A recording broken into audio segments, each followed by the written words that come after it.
offered by the government. That's what you want, because these private companies, they don't want to pay people what they're really worth. That's how these big wigs make their big money, is by not offering people really what they deserve. Charging the customer, you know, 4 or 5 times what a product is worth, and then paying their employees a fifth of what they're worth, or like half, less than half of what they're worth. Half would be fine. Half is union. That's half,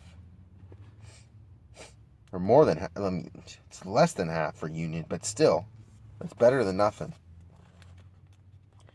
All right, so I'm gonna start talking about the middle class, and I gotta get moving here because I'm kind of going through this too quick. A huge middle class. You want a huge middle class because it's the best. It offers the best work and life balance. You have healthier families in a huge middle class.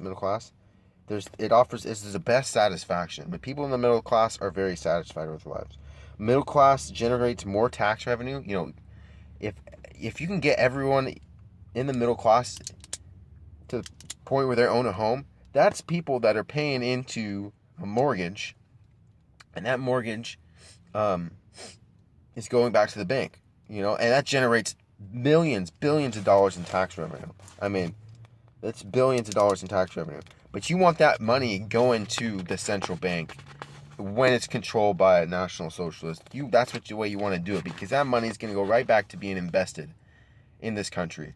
If it's under a capitalist, it's going to go right back to a banker. It's not going to go back to the Central Reserve, or it may go back to the Central Reserve, but it's not going back to the American economy. They're sucking us dry. That's what's happening. That's why people don't own homes anymore. It's because they're freaking sucking the money out of us, and they're using it on other shit.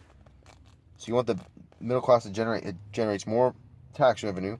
You want a strong little middle class, because a strong middle class leads to population growth, and that's ultimately, when you see it in the United States and in other countries, the population of white people in these countries, it's not growing. The reason why it's not growing is because it has everything to do with economics. Okay, so white people don't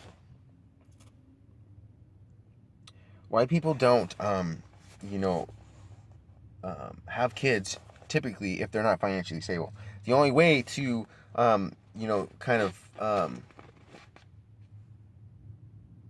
get white people, to get past that cultural issue, the only way to really do that is to make the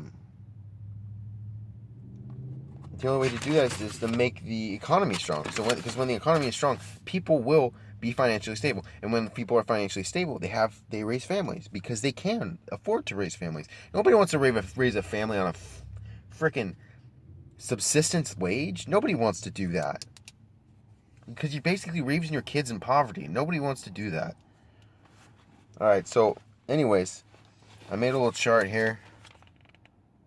Very simple. But basically, in capitalism, the government, and then you have the banks, and the government is only they're only over the banks in terms of regulations, but they have no authority over the bank. They don't have any authority. National Socialism, you have the government, it's over the bank, and then you have the government, and then they work directly with the people. You can work directly with the people with the National Socialist government, and then you can have the banks work with the people, but overall, the private bank, they're having to compete as far as labor is concerned. So in this, they don't have to compete with the government, right? Because the bank works directly with the corporation with the people. Okay, but this is better. This is better because there's actual government accountability, and you actually work with the government to accomplish more for your country, if the banks start deciding to do things that are bad for your people. So that's basically all I wanted to say. And then kind of here at the bottom, this really is more about the middle class, but I can go into that another time.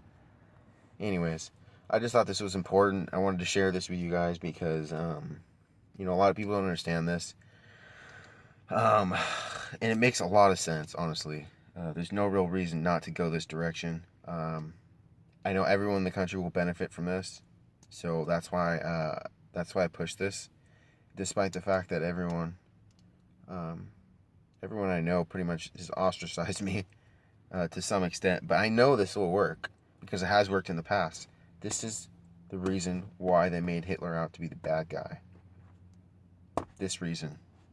If people found out about this and how this is actually working, the scheme that they've been holding on for so long, it would change everything. It would change everything. So, anyways, that's why I decided to do this up. So, I hope you guys are having a good day. I'll talk to you guys later.